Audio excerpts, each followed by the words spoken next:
Shah Islamic library, Jama Masjid, Muzaffarnagar. कल देश की सबसे बड़ी लोक अदालत पार्लियामेंट में वक्फ तरमीमी बिल 2024 पेश किया गया और रात 1:56 पर वो बिल पास हो गया।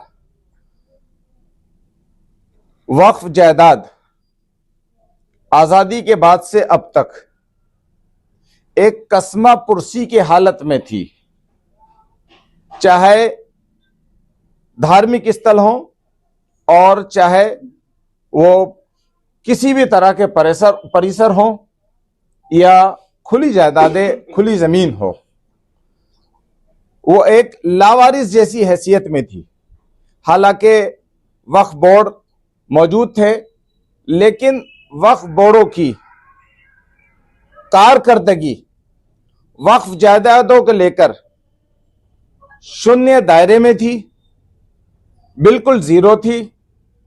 वक्फ की तरक्की, वक्फ की हिफाजत और वक्फ जिस मकसद और पर्पस से किया जाता है उसको पूरा करने के लिए वो बिल्कुल नाकाफी उनकी व्यवस्था थी। मौजूदा हुकूमत तीसरी बारी में वक्फ बिल लेकर आई और हमने कल पार्लियामेंट में गवर्नमेंट ने जो अपना पक्ष रखा है वक्फ जायदाद को लेकर, वक्फ बोर्ड को लेकर, वक्फ बोर्ड की आमद और खर्च को लेकर, उसको भी सुना और विपक्ष ने जो पक्ष रखा है उसको भी सुना। हम हुकूमत के, सरकार के उस नजरिए से जो उन्होंने कल बिल रखने के बाद में पार्लियामेंट में रखा है कि वक्फ जायदादों का बेहतर इंतजाम और वक्फ जायदादों के जरिए से गरीबों का, कमजोरों का, बच्चों की तालीम का, बेवाओं के वजीफे का, इस सब की व्यवस्था, इसको सुनकर हमें इत्मीनान हुआ और इस पक्ष का हम और इस नजरिए का, और हुकूमत अगर अपनी नीयत और नीति में सच्ची है तो हम इसका समर्थन करते हैं, बशर्ते के ये भी जुमला साबित ना हो। कह दिया जाता है ना कि जुमला था। हमारी गुजारिश है गवर्नमेंट से कि पूरे मुल्क में वक्फ का इंतजाम, वक्फ की प्रॉपर्टी की हिफाजत और वक्फ की प्रॉपर्टी की आमद से गरीबों की तरक्की और उनकी खुशहाली का बंदोबस्त ये एक जुमला साबित ना हो, बल्कि एक हकीकत और जमीन पर उतरता हुआ एक मंसूबा हो। हम इसका स्वागत करते हैं।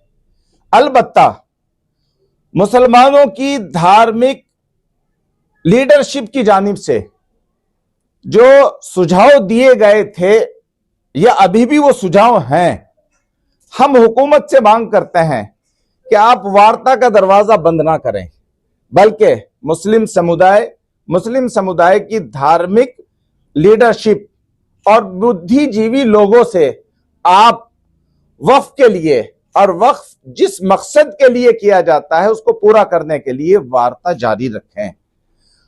इसी तरह हम मुस्लिम क़यादत से भी अपील करते हैं कि वो पाला ना खींचे। इस मुल्क में अगर रहना है तो पाला खींचकर नहीं, बल्कि संविधान, जमहूरियत, प्यार और मोहब्बत, एक दूसरे को समझकर, एक दूसरे का ताउन और सहयोग करते हुए हमें मुल्क को आगे बढ़ाना है, अवाम को आगे लेकर जाना है, प्यार और मोहब्बत की फिजा कायम करनी है। और आप अगर किसी भी चीज को मनवाना चाहते हैं तो वो जब ही मानी जाएगी जब आप वार्ता की टेबल पर बैठेंगे। तीसरी चीज मुझे ये कहनी है, जो मेरी हुकूमत से मांग है कि अब तक पिछले 75 सालों में वक्फ की जायदाद का जिन्होंने नाजायज इस्तेमाल किया, दुरुपयोग किया, मैं कहता हूं उनको, वो वक्फ की जायदादों को इस तरह से नोच रहे थे जिस तरह से गिद्ध नोचता है। हुकूमत एक आयोग बनाए, पिछले 75 सालों का हिसाब ले, दूध का दूध, पानी का पानी करे और एक रत्ती जमीन भी अगर किसी ऐसे शख्स के पास है, चाहे वो इदारा हो, संगठन हो, चाहे धार्मिक शख्सियत हो, कोई भी हो, अगर किसी के पास नाजायज तरीके से वक्फ की 1 इंच जमीन भी पाई जाती है, तो मैं हुकूमत से मुतालबा करता हूं कि उसका बंदोबस्त करे, उसको हासिल करे और ऐसे लोगों को कड़ी सजाएं दी जाएं। ये 3 चीजें मेरी थी। वक्फ बिल में जो चीज वक्फ के हित में और गरीबों के हित में आई है, हम उसका समर्थन करते हैं। दूसरी चीज, जो चीजें मुस्लिम धार्मिक गुरुओं की तरफ से कही जा रही हैं, हुकूमत उन पर वार्ता का दरवाजा बंद ना करे। तीसरी चीज, अभी तक जिन लोगों ने वक्फ का नाजायज इस्तेमाल किया, गरीबों, यतीमों, मिस्किनों को महरूम रखा और पूंजीपति लोगों ने वक्फ को अपनी प्रॉपर्टी समझकर दोनों हाथों से लूटा है, उनके खिलाफ कड़ी कार्रवाई होनी चाहिए ताकि गरीबों के दिल को सुकून और तसल्ली मिले। अगर मुजफ्फरनगर की तरफ एक सवाल बात करें जी, तो यहाँ भी करोड़ों अरबों की संपत्ति है, बिल्कुल, तो यहाँ भी दुरुपयोग हुआ है कई मामलों में। अगर हुआ है, बिल्कुल, हर सूबे में, हर जिले में, हर कस्बे में, हर गांव में, चाहे वो धार्मिक स्थल के जरिए हुआ है, धार्मिक संगठन के जरिए हुआ है, धार्मिक गुरु के जरिए हुआ है, यह समाज सेवी संगठनों, नाम निहायत समाज सेविक संगठनों के जरिए से अगर हुआ है, तो बिल्कुल उसका इंतजाम होना चाहिए। आपके संज्ञान में है कोई मुजफ्फरनगर का ऐसा मामला जहां? मैं ये चाहूंगा कि गवर्नमेंट इस पर तुरंत एक आयोग गठन करके उस पर बिल्कुल कार्रवाई करे और बहुत जल्द इस पर दूध का दूध और पानी का पानी होना चाहिए। कोई आंकड़ा ऐसे भी जिले में कितनी संपत्ति उसके पास है इस समय? अगर शहर की बात करें, चर्चा है कि 1000 करोड़ की कोई। हाँ जी, बिल्कुल। देखिए, अनकरीब हम वक्फ के मैटर पर जिले की स्तर पर एक मीटिंग करने जा रहे हैं, उस पर बहुत विस्तार से चर्चा होगी।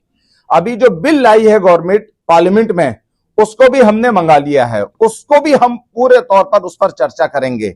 इसी तरह से हम इस पर आइंदा भी गवर्नमेंट से चर्चा के लिए तैयार हैं और इसी तरह जिन लोगों ने इसका दुरुपयोग किया है, अगर हमारे इल्म में सबूत के साथ आता है तो हम हुकूमत तक उसको पहुंचाएंगे।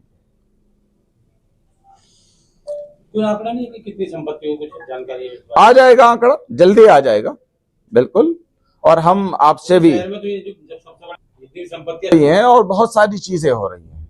बहुत से लोगों ने वक्फ की जायदादों को अपना हक समझकर नस्ल दर नस्ल उस पर कब्जा किया हुआ है। यानी दादा भी काबिज थे, फिर बेटे काबिज हो गए, फिर पोते तैयार हो गए और वो मन मर्जी के तरीके से उसका इस्तेमाल करते हैं और गरीब लोगों को अगर वो अपना हक लेने के लिए उनके दरवाजे पर पहुंचते हैं तो धक्के देकर भगा देते हैं। आप सबसे अनुरोध करूंगा कि हमारी भी जिम्मेदारी है और आप सबकी जिम्मेदारी है, ये सिर्फ आप देश के लिए और गरीबों के लिए इस पर वर्क करिएगा। ये बहुत बड़ा काम है और हुकूमत सच्ची नियत से इस पर काम करे तो गरीबों की दुआएं मिलेंगी। जी, आज आपने प्रेस कॉन्फ्रेंस बुलाई जी जी, और जिस तरह कल वक्फ बिल पेश हो गया जी और पास भी हो गया जी, क्या मौजूदा हुकूमत जो वक्फ तरमीमी बिल लाई है, उसमें जो चीजें वक्फ की तरक्की, वक्फ की जायदादों का तहफ़्फ़ुज़ और बेहतरी के लिए हैं और इसी तरह से गरीबों की सेवा और गरीबों की तरक्की के लिए हैं, हम उन चीजों का समर्थन करते हैं। अलबत्ता उसमें जो चीजें ऐसी हैं जिन पर मुस्लिम धर्म गुरुओं ने या मुस्लिम बुद्धिजीवियों ने संविधान को सामने रखकर ऐतराज किए हैं या प्रस्ताव किए हैं, हम हुकूमत से ये मांग करते हैं कि आप वार्ता का दरवाजा बंद ना करें, बल्कि मुस्लिम समुदाय के धर्म गुरु और बुद्धिजीवी लोगों से वार्ता जारी रखें। मकसद सबका वक्फ की तरक्की, वक्फ का तहफ़्फ़ुज़ और गरीबों की फलाह बहबूद है। तीसरी चीज हमने ये कही है कि पिछले 75 सालों में जिन लोगों ने वक्फ की जायदादों का दुरुपयोग किया है तो वो वक्फ के लुटेरे हैं, तो उनके खिलाफ कड़ी कार्रवाई हो। हुकूमत एक आयोग बनाए जिसमें यह जांच की जाए कि पिछले 75 सालों में वक्फ से गरीबों को कितना फायदा हुआ है और अमीरों को कितना फायदा हुआ है, और पानी का पानी और दूध का दूध होने के बाद में फिर ऐसे लोगों के खिलाफ जिन्होंने आज ये हाल बना दिया है कि गरीब वक्फ से तरस रहा है और मालदार वक्फ से जेब भर रहा है, इसके खिलाफ भी कार्रवाई होनी चाहिए। क्या वक्फ बिल जो पेश हुआ है उसका समर्थन करते हैं? वक्फ बिल में वो चीजें जो वक्फ जायदादों की तहफ्फुज के लिए हैं और गरीबों की तरक्की के लिए हैं, बिल्कुल समर्थन करते हैं।